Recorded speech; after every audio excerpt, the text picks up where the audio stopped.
ขึ้นนำหอบลำวงเท่าแก่แนวโฮมบันลงไปกับเราได้เลยเนาะ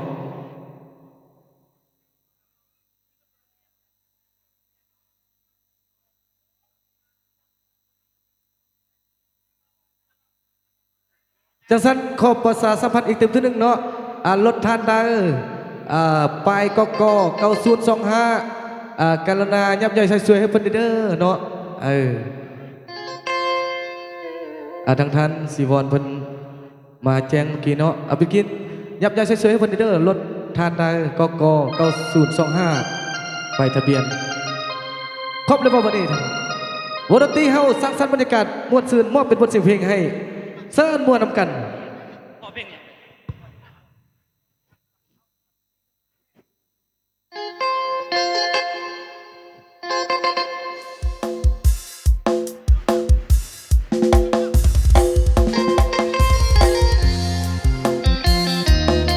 เป็นเกียรติเด้อมอซื้อน้ำกันเด้อเนาะทางแนวโฮมมาว่าขอเป็นพิเศษมาสันมีเงินตอนมดแหง เอามอบให้กันแล้วกันเนาะ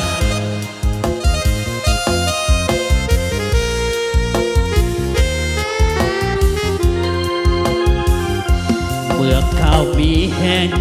ทุกเสาแรงมีห่วงเอาไว้สิไปใส่ก็บ่ได้เมียห่วงไว้ตอนเฮามีแห้งบัดตอนสลากำลังบังซาเปลี่ยนแปลงค่อยมาเหลือใจแห้ง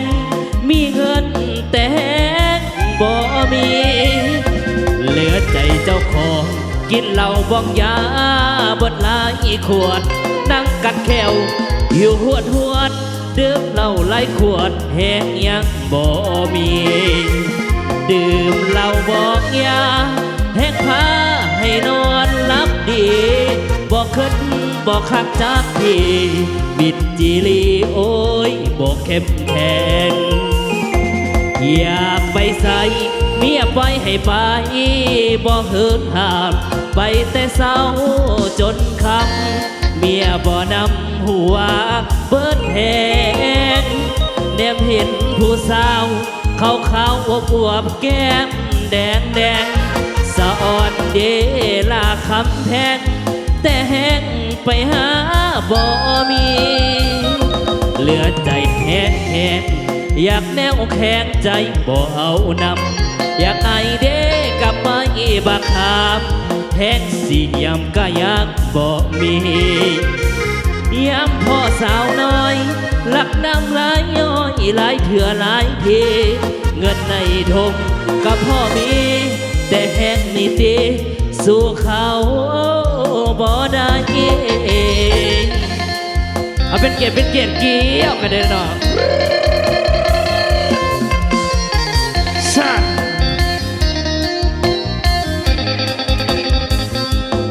เกี่ยวเอาโซ่เอาใส่เด้อเนาะลองทำเกียร์ในโฮมเขาเด้ออายุมันคอนยืนกันแล้วกัน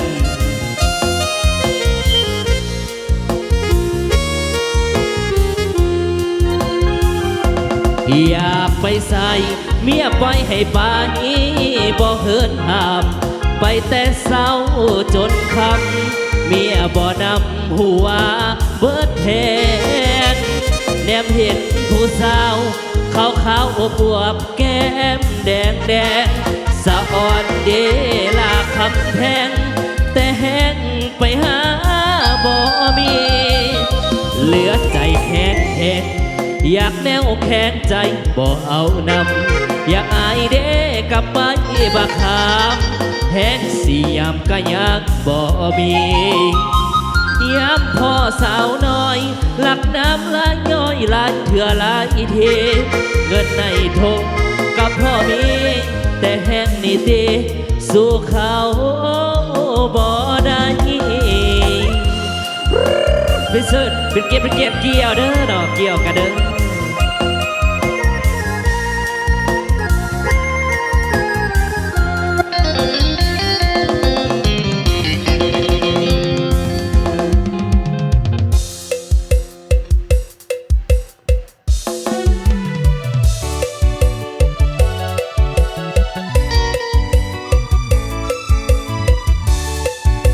เอามอบเป็นบทเพลงขมุเด้อไปนี่เด้อ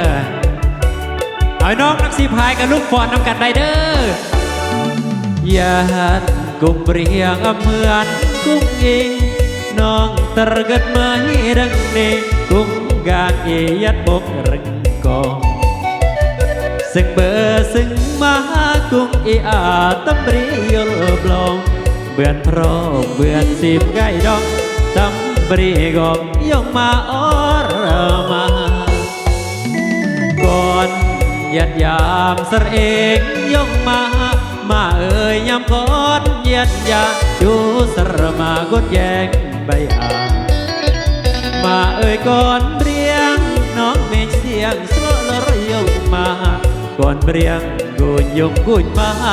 อีก่อนมากุญหลังมาเรียงดูจากมายอลาสอบตอลอำเมือซึ่งลาซึ่งจอลลาสอบตอลยัดกุมกางเปรียงยามเยี่ยมมารักน้ำดูจากยงมาเปิดเลียงหันเลยสรงอันหมดเสียงเพลงก่อนแต่งสรงอันมาเมมาเอ่ยมาดาสรอก่อนอันเบือนกะมูลจีกรอนมาก็ก่อนไปเริงจีเวก่อนยัดดายาขึ้นเสรเองมายื้อมือจูเวป่าเยอะเพลงอันมาเมจก่อนจีเวอันเบือนกะมูลเฮียนเซินบรรแค่ประทัดเกี่ยวกันรอบสุดท้ายเด้อพี่น้องเด้อเกี่ยวกันเกี่ยวคำเกี่ยวคูณกันแล้วกัน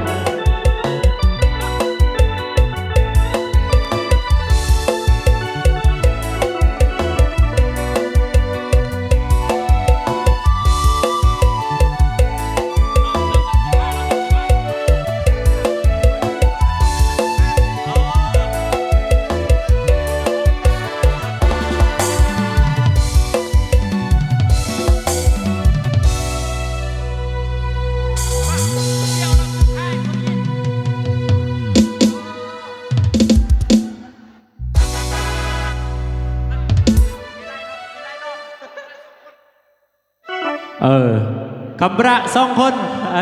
รึกแดกเด้ออย่างเด้งเด้อเปิดคอกำประบ้ารปิดกล้องเอาเพลงเครื่องเนาะพี่น้องเนาะเนื่องจากว่ายังมีไล่รอบไอ้น้องนักสีพาย